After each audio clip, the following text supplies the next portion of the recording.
Doechii is the most talented industry plant I have ever seen. Doechii, born Jayla Jemiah Hickman, has been active in the music scene for several years, with her music career taking off significantly after the viral success of her song Yucky Blucky Fruitcake in 2021 on TikTok. This led to her signing with Top Dog Entertainment in 2022, which is a reputation for nourishing talent from the ground up rather than manufacturing. Doechii had been releasing music independently for several years before her breakout, which suggests she built her career from the ground up rather than being suddenly planted by industry insiders.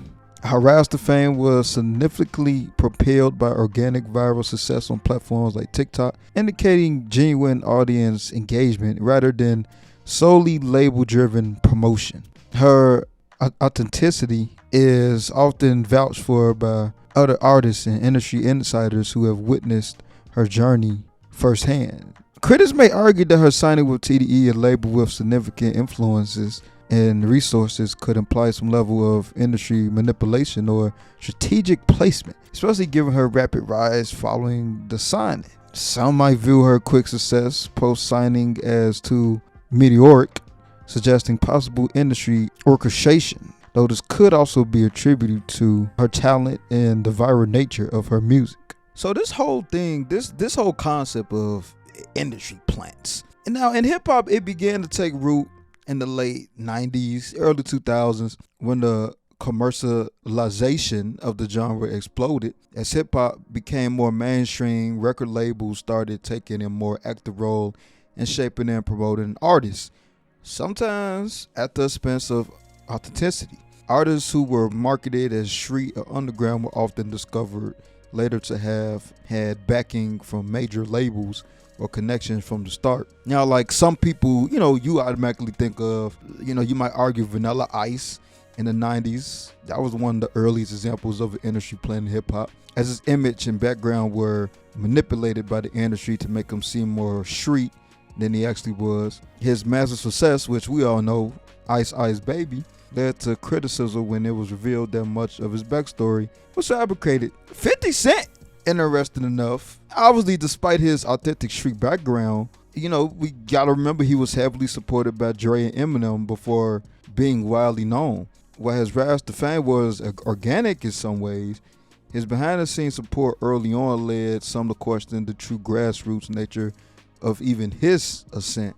And then, like, when you fast forward, you think about the rise of social media in the 2010s. The term industry plant became much more prevalent as social media and platforms like SoundCloud changed how artists were discovered and marketed. The internet allowed for a wave of new independent artists to rise without label backing, but it also gave labels new ways to manipulate perceptions. Like, you think about the SoundCloud era, 2010 through 2017, many artists who appeared to rise independently from social media were later found to have backing from major labels before they blew up. Record labels created this illusion that these artists were self-made when in fact their success was carefully orchestrated behind the scenes. Man, some artists were accused of being industry plants. Like, I think about Lil Nas X, whose, the viral hit Old Town Road was initially seen as an organic success. However, his swift rise to fame and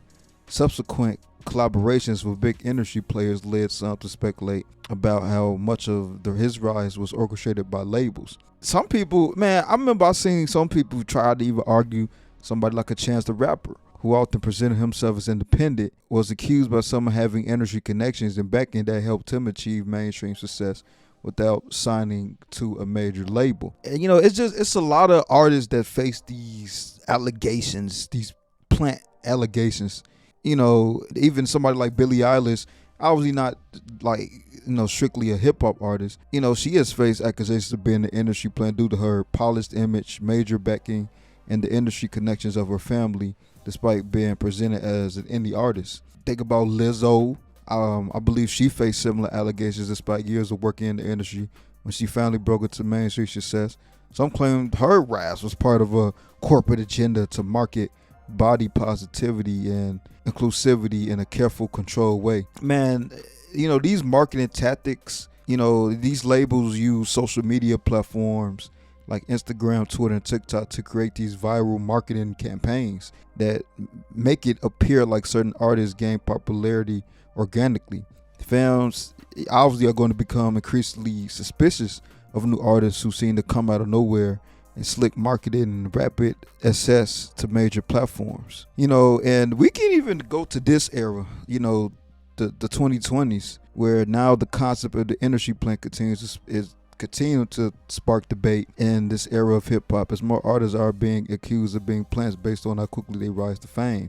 Especially with these rise of these streaming platforms like Spotify and Apple Music, further complicates the industry plant discussion. Many fans believe that labels are able to manipulate streaming numbers, playlist placements, and algorithmic recommendations to artificially boost certain artists, making it appear that their popularity is organic. Like that whole timeline, like the industry plant thing been going on for a while, and people getting labeled as just like industry plant. But when you look at somebody like a Doechii, the industry plant thing seems a little off to me when you think about how even before she signed to deal with TDE, she had already built herself some type of following.